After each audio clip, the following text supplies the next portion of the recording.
आप सबों का फिर से स्वागत है मेरे YouTube channel why you study में। आज मैं जिस टॉपिक के साथ आपके पास आया हूँ वो है इंट्रोडक्शन ऑफ साइंस। बहुत सारे ऐसे स्टूडेंट हैं जो 9th-10th पास कर चुके हैं और 11th-12th में चले गए हैं, लेकिन साइंस की बेसिक जानकारी नहीं है।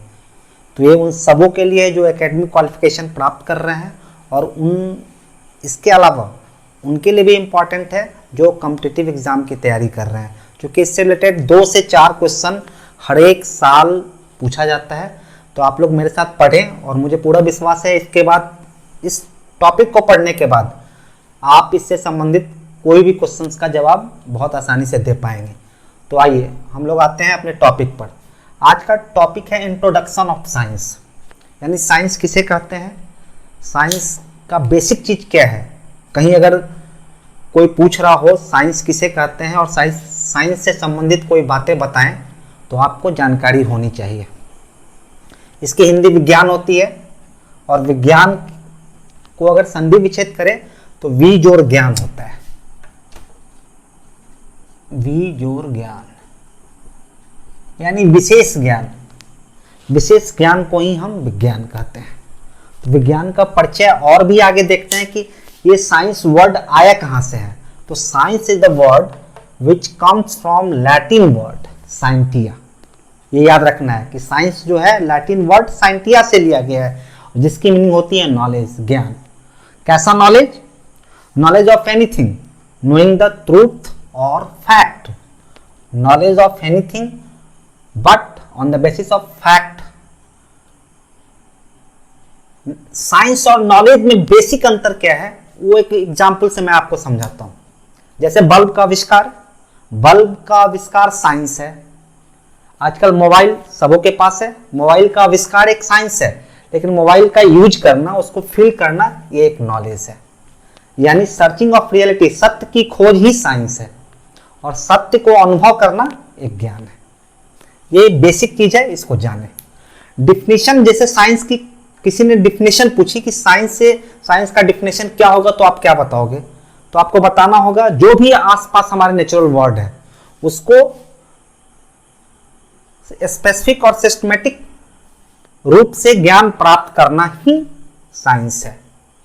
Science is a specific and systematic knowledge of natural world based on fact learn through experiment और ऑब्जर्वेशन। यानी कि भौतिक जगत में हो रही घटनाओं का क्रमबद्ध और व्यवस्थित ज्ञान को ही हम विज्ञान कहते हैं। भौतिक जगत में कोई भी घटना घट रही है उसका हम एक्सपेरिमेंट करते हैं, उसको ऑब्जर्व करते हैं और जो भी फैक्ट पाते हैं उसको हम साइंस कहते हैं। ये आप समझ चुके हैं। मॉडर्न साइंस बेसिकली 3 भाग में बांटा गया है, नेचुरल, सोशल और फॉर्मल। आजकल जो साइंस है 3 भागों में बांटा गया है, नेचुरल, सोशल और फॉर्मल। तो नेचुरल में हम सब जानते हैं फिजिक्स, केमिस्ट्री, बायो। सोशल में क्या है? Economics, psychology, sociology. फॉर्मल में लॉजिक, मैथ और थियोरेटिकल कंप्यूटर साइंस। यानी कि मॉडर्न साइंस को 3 भाग में बांट दिए हैं और तीनों साइंस के अंतर्गत क्या क्या आता है आपको इसकी जानकारी होनी चाहिए कि फिजिक्स, केमिस्ट्री, बायो जो है ये नेचुरल साइंस है। इकोनॉमिक्स, साइकोलॉजी और सोशियोलॉजी ये सोशल साइंस है। लॉजिक, मैथ और थियोरेटिकल कंप्यूटर साइंस एक फॉर्मल साइंस के अंतर्गत आता है। अब आप जान गए कि साइंस कहते किसे हैं, साइंस वर्ड की उत्पत्ति कहां से हुई है, साइंस की परिभाषा भी जान गए। अब एक चीज जाने जो हम इंटरमीडिएट में जब भी पढ़ते हैं तो साइंस का 3 भाग पढ़ते हैं, फिजिक्स, केमिस्ट्री, बायो। तो फिजिक्स क्या होता है, केमिस्ट्री क्या होता है, बायोलॉजी क्या होता है और इसके जनक कौन है, फादर ऑफ फिजिक्स कौन है, फादर ऑफ केमिस्ट्री कौन है और फादर ऑफ बायोलॉजी कौन है, इस चीज को जाने। तो पहले आते हैं फिजिक्स में। फिजिक्स जो है ग्रीक वर्ड फ्यूसिस से लिया गया है। फिजिक्स जो है ग्रीक वर्ड फ्यूसिस से लिया गया है, जिसका अर्थ होता है प्रकृति। कई बार एग्जामिनेशन में पूछा जा चुका है कि फिजिक्स कहां से लिया गया है, किस वर्ड से लिया गया है। तो physics is the word which comes from Greek word physis and the meaning of physis is nature. Physics में अध्ययन क्या करते हैं? फिजिक्स में हम मैटर एनर्जी और उनके इंटरेक्शन का अध्ययन करते हैं। फिजिक्स में बेसिकली हम मैटर का अध्ययन करते हैं, एनर्जी का अध्ययन करते हैं और उसके अलावा इन दोनों का इंटरेक्शन का अध्ययन करते हैं। यानी भौतिक विज्ञान की वह शाखा है जिसमें हम द्रव्य, ऊर्जा और उनके परस्पर क्रियाओं के बारे में अध्ययन करते हैं। इसके अंतर्गत हम मैकेनिक्स पढ़ते हैं, साउंड पढ़ते हैं, हीट पढ़ते हैं, लाइट पढ़ते हैं, इलेक्ट्रिसिटी पढ़ते हैं, मैग्नेटिज्म पढ़ते हैं, एटॉमिक्स से रिलेटेड पढ़ते हैं, इलेक्ट्रॉनिक्स पढ़ते हैं। ये सारे फिजिक्स को पढ़ने के लिए आसान भागों में बांटा गया है। फिजिक्स का जब अध्ययन करना हो तो उसको आसान भागों में बांट दिया गया है। ये सारे पोर्शंस फिजिक्स के अंतर्गत आते हैं और अक्सर क्वेश्चन पूछा जाता है, बहुत ही इंपॉर्टेंट है, फादर ऑफ फिजिक्स कौन है? फादर ऑफ फिजिक्स कौन है? तो गैलीलियो, न्यूटन और आइंस्टीन तीनों को फादर ऑफ फिजिक्स कहा जाता है। एकदम याद रखें, किसी एक को नहीं। गैलीलियो, न्यूटन और आइंस्टीन तीनों को सम्मिलित रूप से फादर ऑफ फिजिक्स कहा जाता है। कई बार फादर ऑफ मॉडर्न फिजिक्स की बात आती है तो सीधे आइंस्टीन आ जाती है। E बराबर mc स्क्वायर का फॉर्मूला इन्होंने ही दिया था। तो मॉडर्न फिजिक्स की बात हो तो आइंस्टीन, लेकिन सम्मिलित रूप से सिर्फ पूछा जाए फादर ऑफ फिजिक्स तो गैलीलियो, न्यूटन और आइंस्टीन तीनों को ही आंसर मार्क देना है। अब आइए केमिस्ट्री में। केमिस्ट्री क्या है? तो केमिस्ट्री जो है ग्रीक वर्ड केमिया से लिया गया है, अरेबिक वर्ड कीमिया से लिया गया है, जिसका अर्थ होता है ब्लैक थिंग्स। और सारे कई वर्ड हैं, मुख्य रूप से इसको याद रखना है। केमिस्ट्री जो है केमिया से लिया गया है, जिसका अर्थ होता है ब्लैक थिंग्स। और इसमें पढ़ते क्या है? तो केमिस्ट्री में हम मैटर, उनके प्रॉपर्टी, उनके स्ट्रक्चर, उनके कंपोजिशन, उनके रिएक्शन, उनके यूटिलाइजेशन के बारे में पढ़ते हैं।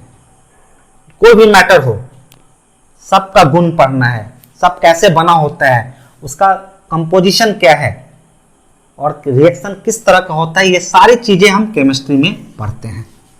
केमिस्ट्री के अंतर्गत केमिस्ट्री को 3 भागों में बांटा गया है, फिजिकल केमिस्ट्री, ऑर्गेनिक केमिस्ट्री और इनऑर्गेनिक केमिस्ट्री।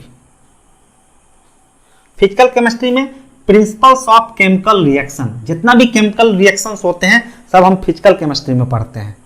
ऑर्गेनिक केमिस्ट्री में ऑर्गेनिक कंपाउंड के बारे में पढ़ते हैं और इनऑर्गेनिक में स्टडी ऑफ एलिमेंट, जितने तरह के एलिमेंट है उसका विस्तृत अध्ययन हम इनऑर्गेनिक में करते हैं।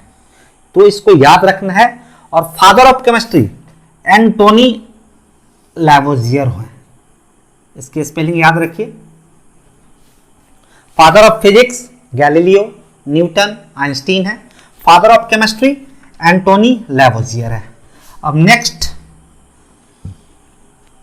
आते हैं हम लोग बायोलॉजी में। बायोलॉजी क्या है? तो बायोलॉजी जो ग्रीक वर्ड है बायोस और लोगस से बना गया है।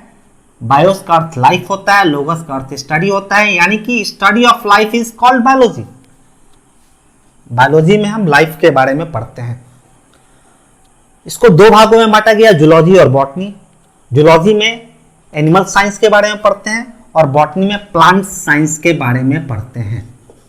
याद रखना है, जूलॉजी जो है फिर से जू प्लस लोगस से बना हुआ है। जू का अर्थ एनिमल होता है। बॉटनी में ये वर्ड बॉटनी से आया है, जिसका अर्थ होता है हर्ब्स। जूलॉजी में एनिमल के बारे में पढ़ते हैं और बॉटनी में प्लांट के बारे में पढ़ते हैं।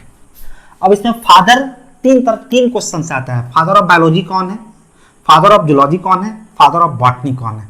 तो फादर ऑफ बायोलॉजी जो है एरिस्टोटल है।